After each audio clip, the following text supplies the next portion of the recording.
오늘 우리에게 들려주시는 하나님의 말씀은 마태복음 16장 13절부터 20절까지 말씀입니다. 이제 공동체 성경 읽기로 이 계시의 말씀을 봉독합니다. 이 말씀을 살아계신 하나님의 음성으로 들으시길 바랍니다. 예수께서 빌립보 가이사라 지방에 이르러 제자들에게 물어 이르시되 사람들이 인자를 누구라 하느냐? 더러는 세례 요한, 더러는 엘리야, 어떤 이는 예레미야나 선지자 중에 하나라 하나이다. 너희는 나를 누구라 하느냐? 시몬 베드로가 대답하여 주는 그리스도시요 살아계신 하나님의 아들이시니이다. 바요나 시몬아, 내가 복이 있도다. 이를 내게 알게 한 이는 혈육이 아니요 하늘에 계신 내 아버지시니라. 또 내가 내게 이르노니 너는 베드로라.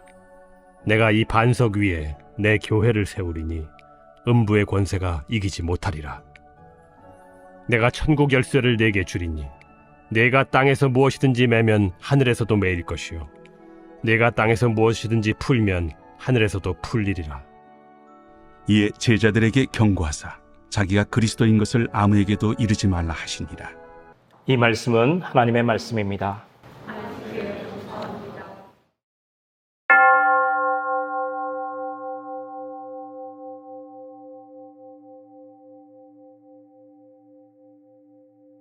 여러분 혹시 인생 그래프라고 하는 것을 그려보신 적이 있으십니까? 우리 인생은 1차 방정식이 아니죠. 2차 방정식, 아니 훨씬 더 많은 고차 방정식이라고 할 수 있습니다. 그 방정식을 함수 그래프로 나타내 볼 수 있는데요. X축으로는 시간적으로 나열을 해놓고 Y축으로는 내게 일어난 사건들, 또 상황들, 그것이 나에게 긍정적이고 좋게 작용했다라고 자기가 판단할 때는 플러스 축에, 또 그것이 부정적이고 나에게 굉장히 좋지 않게 작용했다라고 하면 마이너스 쪽에 점을 찍는 겁니다. 그 해당하는 내 나이대, 내 시간대, 그렇게 점을 쭉 찍은 후에 그 점들을 이렇게 이어간 것이 인생 그래프라고 할 수 있습니다. 모든 사람들의 인생은 평평한 일직선으로 진행되지 않습니다. 늘 굴곡이 있기 마련입니다. 때로는 상승 곡선을, 때로는 하향 곡선을 그리기도 합니다. 완만하게 오르락 내리락 하는가 하면 어떤 때는 굉장히 급격한 변화를 보일 때도 있습니다. 지금까지 살아오면서 여러분들의 인생 그래프가 가장 급격하게 꺾인 순간은 언제입니까? 주일 아침 교회에 나온 지금 이 순간, 하나님의 말씀과 접촉한 이 시간은 여러분들의 인생 그래프를 어떻게 바꿔놓을까요? 예수님에게도 여러 차례 인생의 전환점이 있었습니다. 그 중에 하나가 바로 오늘 본문에서 다루어집니다. 예수님은 갈릴리 사역을 마감하시고 이제 십자가를 지기 위해 예루살렘을 향하는 본격적인 여정을 빌립보 가이사랴라고 하는 지방에서 출발하십니다. 이 동네의 지명은 꽤 의미심장합니다. 헤롯 왕의 아들이 자기의 이름인 빌립이라고 하는 이름을 따고 또 그 도시를 지을 수 있게 후원을 해준 로마 황제의 이름을 함께 붙여서 빌립보 가이사랴라고 하는 도시를 세웁니다. 그리스와 로마가 함께 뭉쳐져 있는 그런 셈이죠. 이곳은 목축의 신 판을 섬기는 신당과 로마 황제를 숭배하기 위해 만든 거대한 신전이 세워진 곳입니다. 그리스와 로마의 문화가 일찌감치 자리 잡은 동네였습니다. 그런 이유 때문에 이곳이 이스라엘 북쪽에 있는 헬몬산 밑에 위치한 풍요롭고 살기 좋은 휴양지였지만 정작 이스라엘 사람들은 이곳을 방문하기를 무척이나 꺼려하는 그런 동네였습니다. 바로 그곳에서 예수님은 예루살렘을 향한 출정식을 행하십니다. 사람들이 예수님을 어떻게 생각하는지, 또 제자들은 예수님을 누구라 여기는지 바로 이곳에서 묻습니다. 왜 하필 지금일까요? 왜 하필 이곳 빌립보 가이사랴에서 이런 질문을 던지신 것일까요? 여러분 혹시 그 숨은 그림 찾기를 해보신 적이 있으십니까? 숨은 그림을 잘 찾기 위해서는 익숙함에서 벗어나 낯설게 볼 수 있어야 합니다. 서로 다른 것을 구별하기 위해서입니다. 비슷비슷한 것이 옆에 있을 땐 잘 안 보이기 마련이죠. 우리는 때로 선명함을 얻기 위해서 낯선 곳에 홀로 서 있어야 할 필요가 있습니다. 그래야 더 잘 볼 수 있기 때문입니다. 예수님은 제자들에게 익숙한 것에서 벗어나 확연히 낯선 곳에서 그들의 생각을 정리하게 하십니다. 유대의 관습과 전통에 익숙한 그들에게 예수님은 이전에 있었던 선지자들과 잘 구별되지 않을 수 있었습니다. 실제로 예수님을 바라보는 많은 사람들의 생각이 그랬습니다. 그들은 유대의 전통 속에서 예수님을 일종의 선생님, 랍비로 보거나 선지자로 받아들이곤 했습니다. 어쩌면 제자들의 관점도 그것에서 크게 벗어나지 못했을 겁니다. 예수님의 질문은 바로 이 사실을 파고듭니다. 그리고 이 질문은 오늘 우리에게도 동일하게 주어진 질문입니다. 고향을 떠나 집을 떠나 낯선 곳에 자리한 여러분들에게 오늘 주님이 물으십니다. 여러분은 예수님이 누구라고 생각하십니까? 우리는 특정한 질문에 대해서 반사적으로 대답하는 데 익숙합니다.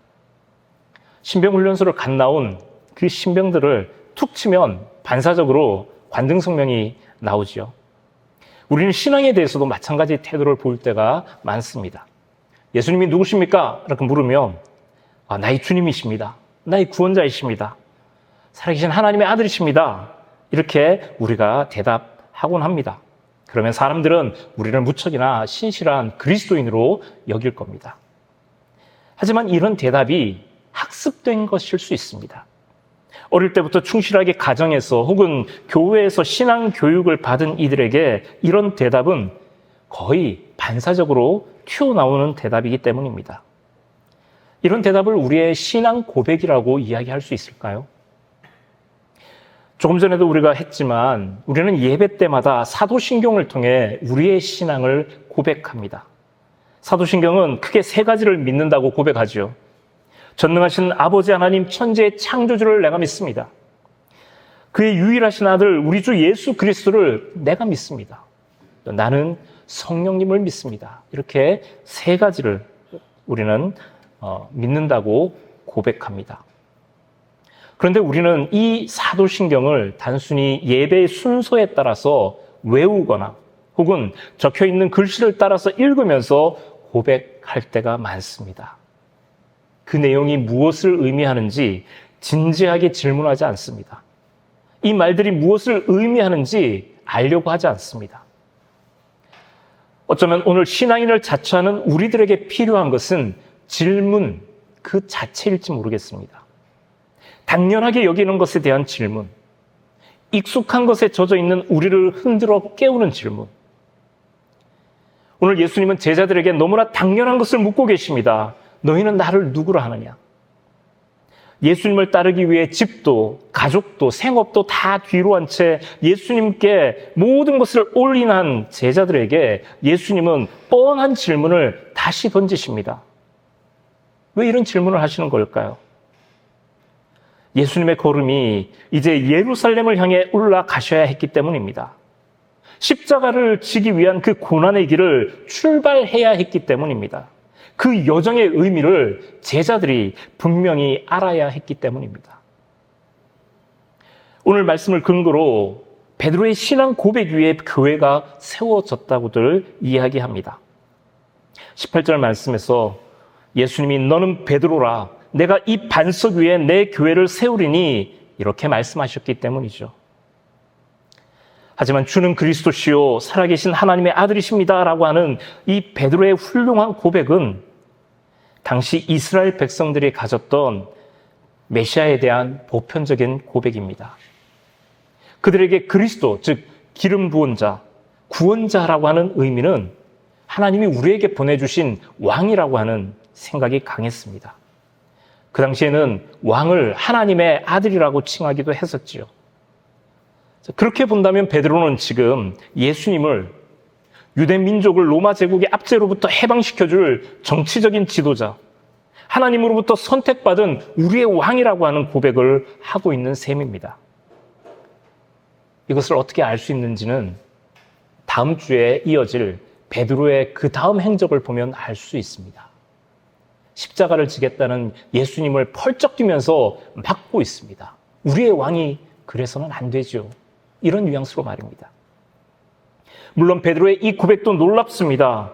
서슬펄은 로마 황제를 모시는 신전 앞에서 예수를 유대 왕으로 선언한 것은 무척이나 용기 있는, 그야말로 목숨을 건 용기 있는 행동입니다. 하지만 우리가 생각하는 일반적인 의미에서 이 신앙적인 고백과는 거리가 있습니다. 비록 결이 다른 신앙 고백이었지만 예수님은 꾸짖지 않으시고 이 반석 위에 내 교회를 세우겠다 말씀하십니다.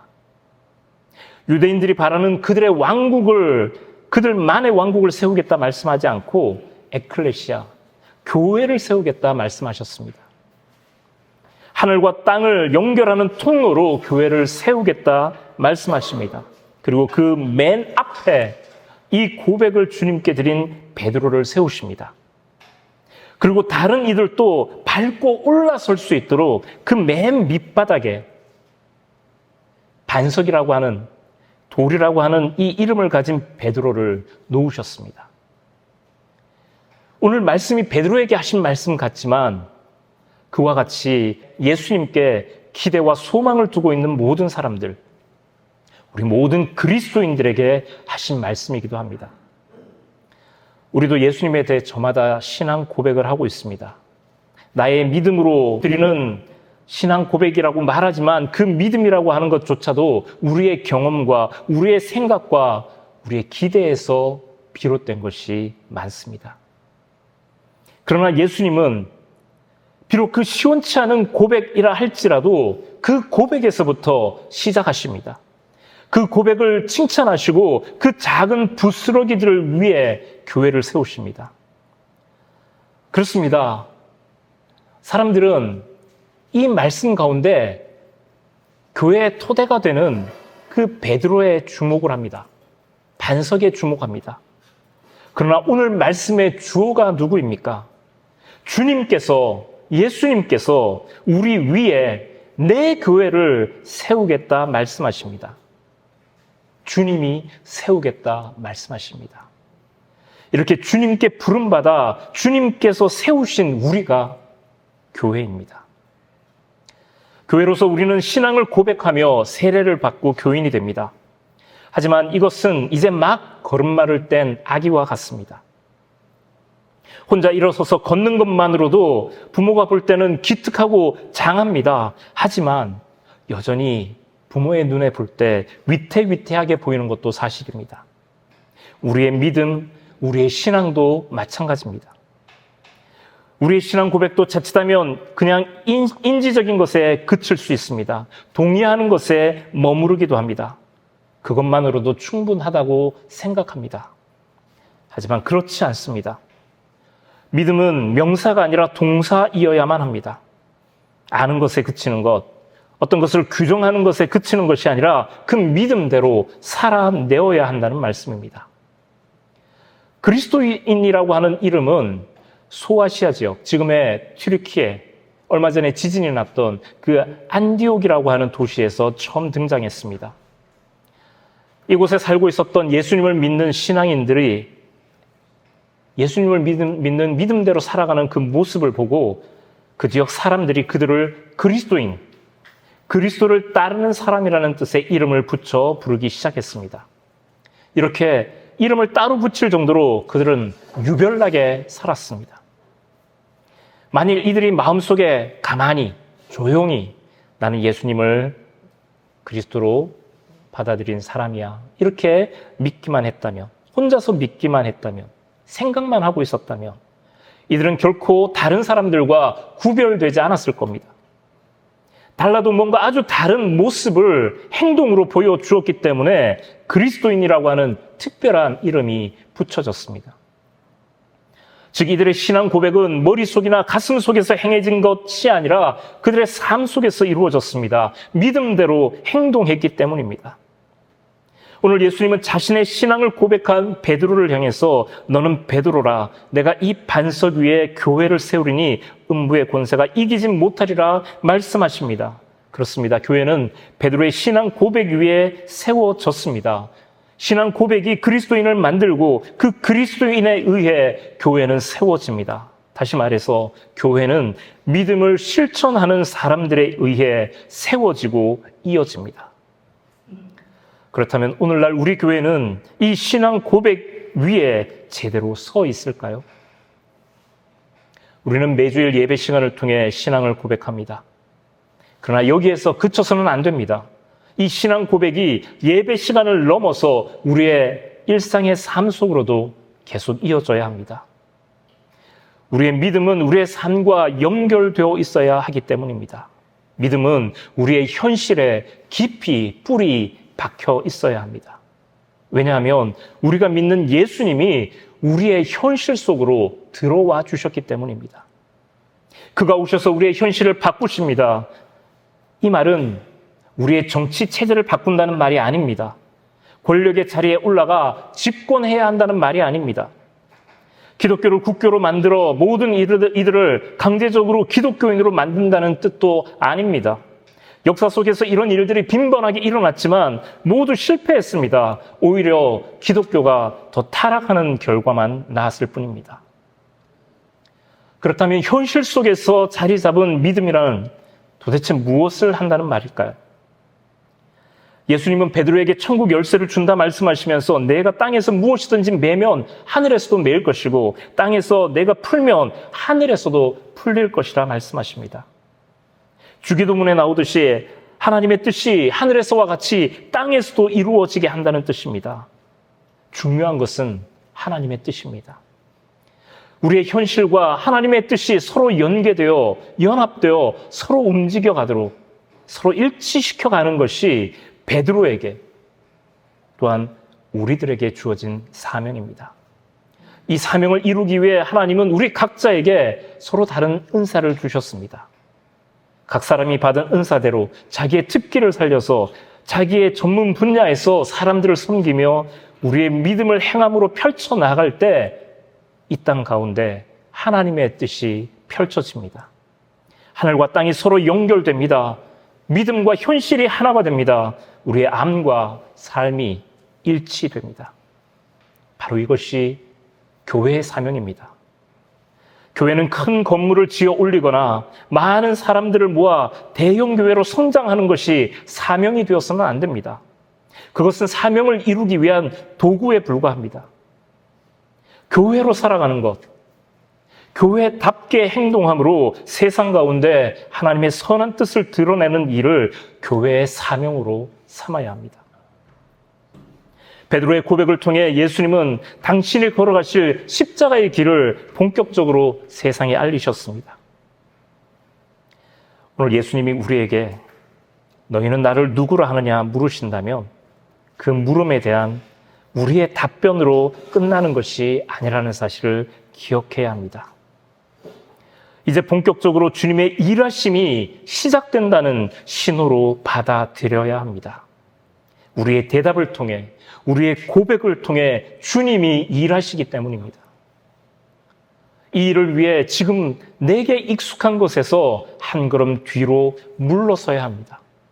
나의 경험, 나의 지식, 나의 믿음을 내려놓고 하나님이 우리에게 알려주시는 말씀에 그분의 뜻에 귀를 기울여야 합니다. 주님은 처음부터 완벽한 대답이 나오길 우리에게 기대하지 않으십니다. 왜냐하면 우리의 신앙 고백은 우리가 입으로 드러내는 그 신앙 고백 그 자체에서 끝나는 것이 아니기 때문입니다. 거기서부터가 시작입니다. 거기서부터가 출발점입니다. 베드로의 모범 답안에 가까운 대답으로 신앙에 대한 점검이 끝난 것이 아닙니다. 그것을 바탕으로 다시 새롭게 출발하라고 말씀하십니다. 현실 속으로 나아가라 말씀하십니다. 이 고백을 바탕으로 교회가 출발했습니다. 교회를 통해서 예수님의 말씀이 더 넓게, 폭넓게 전파되었습니다. 교회로 부름받은 우리를 통해 하나님 나라가 확장되어지고 그 나라를 통해 하나님의 뜻이 이 땅 곳곳에 펼쳐지어 갑니다. 이렇게 하늘과 땅을 연결하는 자리에 교회가 세워지고 그리스도인으로 부름받은 여러분과 제가 이 자리에 함께합니다. 세상 사람들은 알 수 없습니다. 그리스도의 비밀이 아직은 우리에게만 머물러 있기 때문입니다. 신앙 고백을 한 베드로와 제자들에게 예수님은 내가 그리스도인 것을 아직 세상에 알리지 말라 말씀하셨습니다. 우리 속에서 그 그리스도의 비밀이 익어가는 시간이 필요하기 때문입니다. 이제 우리가 할 일은 우리 속에 익힌, 충분히 숙성시킨 그 그리스도의 비밀을 우리 삶의 거룩한 여정을 통해 세상에 풀어내는 일이 과제로 남았습니다. 이를 위해서 천편일률적인 신앙의 언어, 익숙하고 편안한 입술만의 고백에서 우리 한 걸음 더 나아가십시다. 세상 가운데서 살아가는, 살아있는 교회로 우리 흩어지십시다. 지금까지 살아온 우리의 길을 돌이켜 적대적이고 갈등이 가득한 땅을 가로질러 사람들을 위해 예수 그리스도께서 걸어가신 그 낯선 길로 우리 주님과 함께 걸어가십시다. 너희는 나를 누구라 하느냐? 예수님은 오늘도 저와 여러분에게 물으시고 있으십니다. 이제 우리가 대답해야 할 시간입니다. 이 시간 이후 펼쳐질 우리의 삶으로 응답해야 합니다. 기도하겠습니다. 하나님 아버지, 오늘 또 우리의 인생 가운데 찾아와 주시고 우리를 당신의 자녀 삼아 주시니 감사드립니다. 땅의 사람인 우리를 통해 하늘의 음성을 들려주시고 이 땅 가운데 하나님의 뜻이 연결되어지도록 우리를 교회로 세워주시니 이 또한 감사드립니다. 교회된 우리가 교회다운 모습으로 살아가며 교회 머리 대신 주님의 뜻을 세상 가운데 드러내는 저희가 되게 하여 주옵소서. 우리가 믿는 신념에서 그치는 것이 아니라 한 걸음 더 나아가 우리를 향하신 하나님의 신실하심이 무엇인지, 우리를 향한 하나님의 믿음이 무엇인지를 물으며 그 믿음에 우리의 믿음으로 응답하는 저희들 되기를 원합니다. 이 시간 이후 각자 삶의 자리로 돌아간 이후에도 너희는 나를 누구라 생각하느냐 물으시는 주님 앞에 우리의 삶으로 응답하는 저희들 다 되게 하여 주옵소서. 우리를 구원하신 예수 그리스도 이름으로 기도드립니다. 아멘.